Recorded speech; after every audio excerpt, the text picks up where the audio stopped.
controls are simple. You shoot, and you reload. To reload, fire off the screen.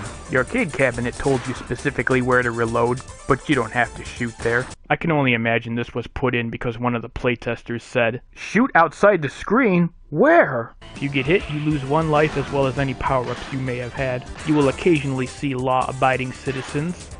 Don't shoot them. If you shoot one, it'll have a negative effect on your rank. It'll cost you 1 life. On the Sega ports, you won't lose a life, but there's a heavier penalty. On the Super Nintendo, they don't die, so you can actually shoot them more than once. You can get extra lives by earning enough points. The exact amount varies. It depends on the version and difficulty settings. On the Sega ports, you earn credits instead. Sweet deal. Projectile attacks can be shot down. Rockets, knives, grenades.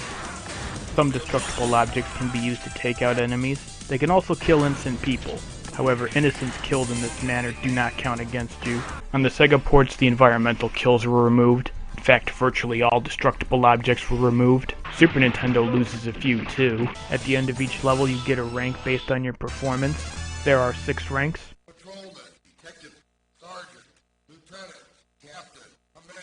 For whatever reason, some versions have Captain and Lieutenant switched around. There are 2 main criteria. First, you will be given a rank based on your accuracy. It varies by version, but suffice it to say, the better your accuracy, the better your rank.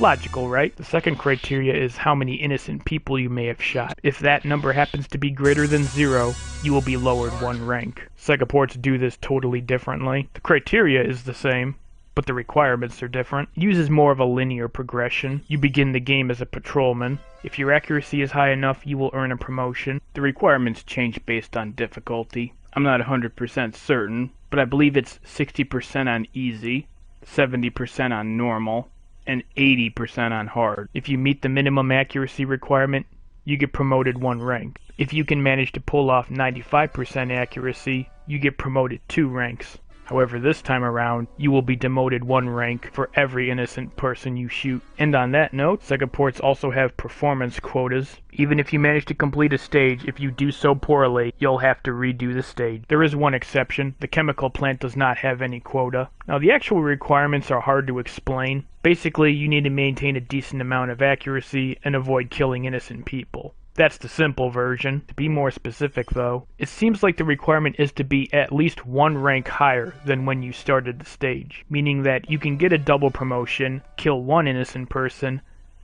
and you'll still pass. On the other hand, I conducted a little experiment. I once bombed the 3rd stage, killed 2 hostages, and ended up getting busted back down to patrolman. Upon completing the stage again with the rank of detective, I passed, so obviously there is no specific rank required. Your default weapon is this revolver. You can't lose it, but how would you play if you could? It has a capacity of 6. Nothing much to say, but it's what you're going to be stuck with for most of the game.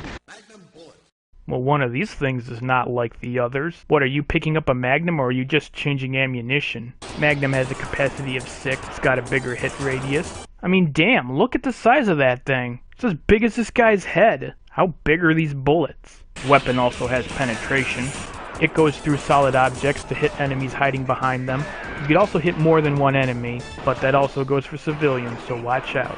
On the Sega ports, the Magnum has no penetration, although you might consider that a good thing. It's also very powerful. It doesn't mean much when almost everyone dies with 1 shot. You'll notice on boss fights, though. Automatic holds 12 bullets.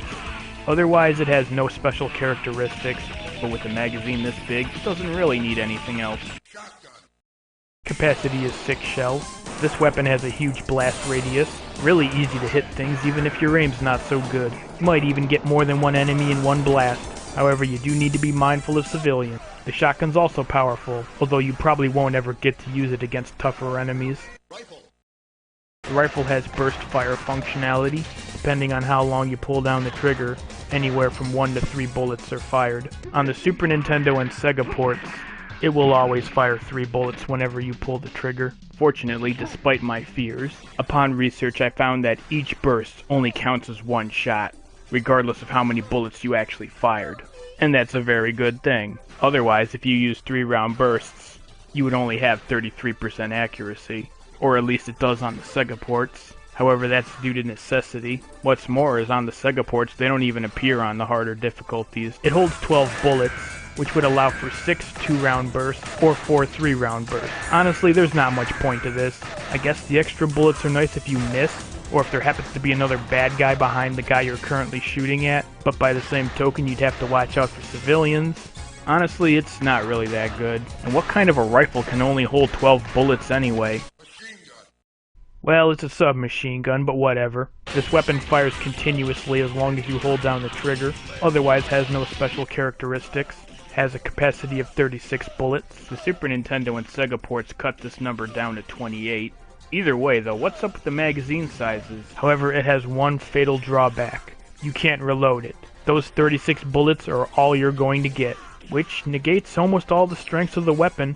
Well, it's better than nothing. At least not having to reload for well over 20 bullets is nice. At first glance, you'd think this would be pretty awesome. It holds 8 grenades. On the Sega ports, it holds 7 shots instead. And on the Super Nintendo port, it only holds 6. It's got a big blast radius. It might also have penetration, but I'm not sure. Unsurprisingly, it's also very powerful. However, it doesn't fire as fast as other weapons. That's no biggie, but this is. It cannot be reloaded. Those 8 grenades are all you're gonna get. And on most versions, there's only one in the entire game. Kinda pointless. 99.9% of the enemies are these generic guys. They appear and either shoot or slash you if you do not kill them first. If you're incredibly lucky, they might actually miss. But maybe it's just a glitch. Some throw knives or grenades instead, which gives you even more chance to save yourself. They only take 1 shot to kill. Usually if you don't kill an enemy, they'll just hide and pop out again later. They're almost all mandatory. Only a few will disappear. Interestingly, they do have some self-preservation. If you narrowly miss an enemy, they'll duck back into cover instead of shooting. However, not all enemies will duck for cover. Can't take cover if there's none nearby, right? And I don't even think it works all the time anyway. In the home ports, nobody ducks. If you're playing the arcade game, remember the enemies will duck if you narrowly miss. That means that you won't get shot either, so it's always good to take a shot even if you don't think you're gonna hit. You probably are better off ignoring the environmental kills, with maybe 1 or 2 exceptions. Most of them require prep work because you have to shoot them several times to set them up for a kill, but then again, I'm here to help.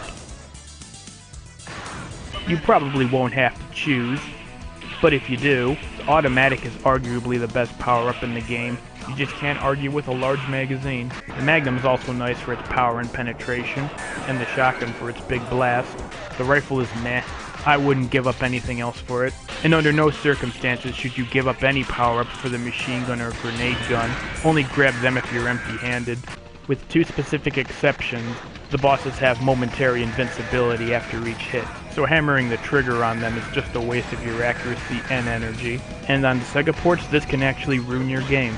I'm not 100% certain if any bullets landed during an invincibility frame counts as a miss or not, but it's certainly not going to help you be able to hit.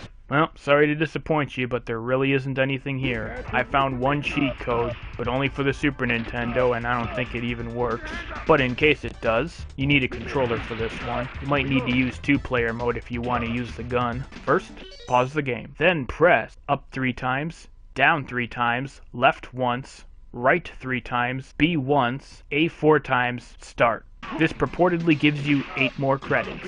I've also seen versions of the code where you don't press start at the end, and where you don't press down at all. I tried this 50 times, I didn't get it to work. I don't think this works, but I can't say for sure. Maybe I wasn't fast enough. Maybe there's a specific rhythm you gotta enter it in. My money's on bogus. But don't worry, I'm all the help you're gonna need. Stick around and I'll show you how to get through every stage. Maybe not all in one go, but all stages.